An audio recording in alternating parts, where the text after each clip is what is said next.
Un roi, chapitre 2. David approchait du moment de sa mort, et il donna ses ordres à Salomon, son fils, en disant: Je m'en vais par le chemin de toute la terre. Fortifie-toi, et sois un homme.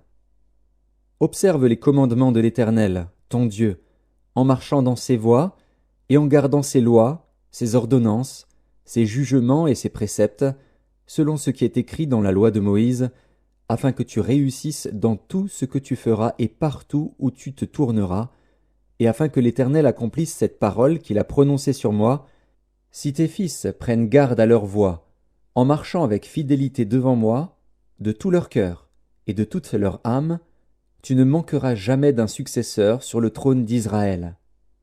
Tu sais ce que m'a fait Joab, fils de Tseruja, ce qu'il a fait à 2 chefs de l'armée d'Israël, à Abner, fils de Ner, et à Amasa, fils de Jéter.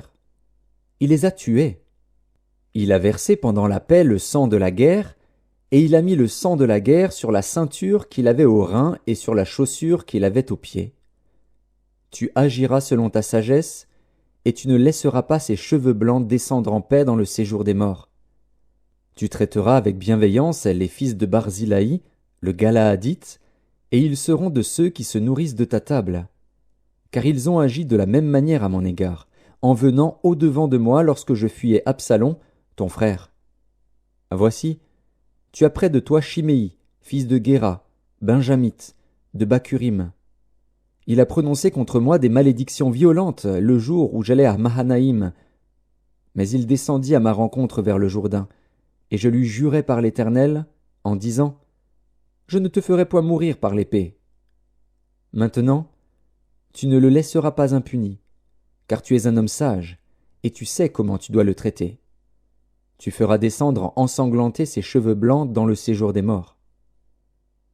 David se coucha avec ses pères, et il fut enterré dans la ville de David. Le temps que David régna sur Israël fut de 40 ans. À Hébron il régna 7 ans, et à Jérusalem il régna 33 ans. Salomon s'assit sur le trône de David, son père, et son règne fut très affermi. Adonija, fils de Haggith, alla vers Bathsheba, mère de Salomon. Elle lui dit: Viens-tu dans des intentions paisibles? Il répondit: Oui. Et il ajouta: J'ai un mot à te dire. Elle dit: Parle. Et il dit: Tu sais que la royauté m'appartenait, et que tout Israël portait ses regards sur moi pour me faire régner. Mais la royauté a tourné, et elle est échue à mon frère, parce que l'Éternel la lui a donnée. Maintenant, je te demande une chose, ne me la refuse pas. Elle lui répondit: Parle. Et il dit: Dis, je te prie, au roi Salomon, car il ne te le refusera pas, qu'il me donne pour femme Abishag, la Sunamite. Bathsheba dit: Bien, je parlerai pour toi au roi. Bathsheba se rendit auprès du roi Salomon pour lui parler en faveur d'Adonija. Le roi se leva pour aller à sa rencontre, il se prosterna devant elle, et il s'assit sur son trône.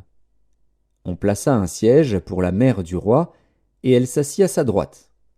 Puis elle dit: J'ai une petite demande à te faire, ne me la refuse pas. Et le roi lui dit: Demande, ma mère, car je ne te refuserai pas. Elle dit: Qu'Abishag, la Sunamite, soit donnée pour femme à Adonija, ton frère. Le roi Salomon répondit à sa mère: Pourquoi demandes-tu Abishag, la Sunamite, pour Adonija? Demande donc la royauté pour lui, car il est mon frère aîné, pour lui, pour le sacrificateur Abiatar, et pour Joab, fils de Tseruja. Alors le roi Salomon jura par l'Éternel, en disant: Que Dieu me traite dans toute sa rigueur, si ce n'est pas au prix de sa vie qu'Adonija a prononcé cette parole. Maintenant, l'Éternel est vivant, lui qui m'a affermi et m'a fait asseoir sur le trône de David, mon père, et qui m'a fait une maison selon sa promesse. Aujourd'hui Adonija mourra. Et le roi Salomon envoya Benaja, fils de Jéhojada, qui le frappa, et Adonija mourut. Le roi dit ensuite au sacrificateur Abiatar: Va-t'en à Anathoth dans tes terres, car tu mérites la mort. Mais je ne te ferai pas mourir aujourd'hui, parce que tu as porté l'arche du Seigneur l'Éternel devant David, mon père, et parce que tu as eu part à toutes les souffrances de mon père. » Ainsi Salomon dépouilla Abiathar de ses fonctions de sacrificateur de l'Éternel, afin d'accomplir la parole que l'Éternel avait prononcée sur la maison d'Élie à Silo. Le bruit en parvint à Joab, qui avait suivi le parti d'Adonija, quoiqu'il n'eût pas suivi le parti d'Absalom. Et Joab se réfugia vers la tente de l'Éternel et saisit les cornes de l'autel. On annonça au roi Salomon que Joab s'était réfugié vers la tente de l'Éternel et qu'il était auprès de l'autel.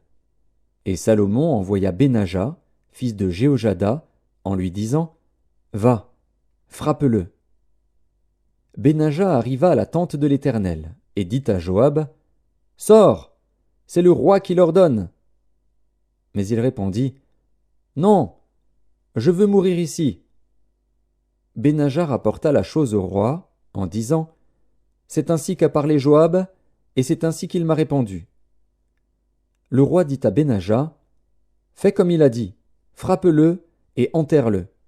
Tu ôteras ainsi de dessus moi et de dessus la maison de mon père le sang que Joab a répandu sans cause. L'Éternel fera retomber son sang sur sa tête, parce qu'il a frappé 2 hommes plus justes et meilleurs que lui et les a tués par l'épée, sans que mon père David le sût. Abner, fils de Ner, chef de l'armée d'Israël, et Amasa, fils de Jéter, chef de l'armée de Juda. Leur sang retombera sur la tête de Joab et sur la tête de ses descendants à perpétuité. Mais il y aura paix à toujours, de par l'Éternel, pour David, pour sa postérité, pour sa maison et pour son trône. Benaja, fils de Jéhojada, monta, frappa Joab et le fit mourir. Il fut enterré dans sa maison, au désert. Le roi mit à la tête de l'armée Benaja, fils de Jéhojada, en remplacement de Joab, et il mit le sacrificateur Tsadok à la place d'Abiathar. Le roi fit appeler Chiméi et lui dit « Bâtis-toi une maison à Jérusalem, tu y demeureras, et tu n'en sortiras point pour aller de côté ou d'autre. Sache bien que tu mourras le jour où tu sortiras et passeras le torrent de Cédron, ton sang sera sur ta tête. » Chiméi répondit au roi « C'est bien, ton serviteur fera ce que dit mon seigneur le roi. » Et Chiméi demeura longtemps à Jérusalem. Au bout de 3 ans, il arriva que 2 serviteurs de Chiméi s'enfuirent chez Akish, fils de Maaka, roi de Gath. On le rapporta à Chiméi en disant « Voici, tes serviteurs sont à Gath. » Chiméi se leva, sella son âne, et s'en alla à Gath chez Akish pour chercher ses serviteurs. Chiméi donc s'en alla, et il ramena de Gath ses serviteurs. On informa Salomon que Chiméi était allé de Jérusalem à Gath et qu'il était de retour. Le roi fit appeler Chiméi et lui dit « Ne t'avais-je pas fait jurer par l'Éternel, et ne t'avais-je pas fait cette déclaration formelle? Sache bien que tu mourras le jour où tu sortiras pour aller de côté ou d'autre. Et ne m'as-tu pas répondu « C'est bien, j'ai entendu. » Pourquoi donc n'as-tu pas observé le serment de l'Éternel et l'ordre que je t'avais donné? Et le roi dit à Chiméi, Tu sais au-dedans de ton cœur tout le mal que tu as fait à David, mon père. L'Éternel fait retomber ta méchanceté sur ta tête. Mais le roi Salomon sera béni, et le trône de David sera pour toujours affermi devant l'Éternel. Et le roi donna ses ordres à Benaja, fils de Jéhojada, qui sortit et frappa Chiméi. Et Chiméi mourut. La royauté fut ainsi affermie entre les mains de Salomon.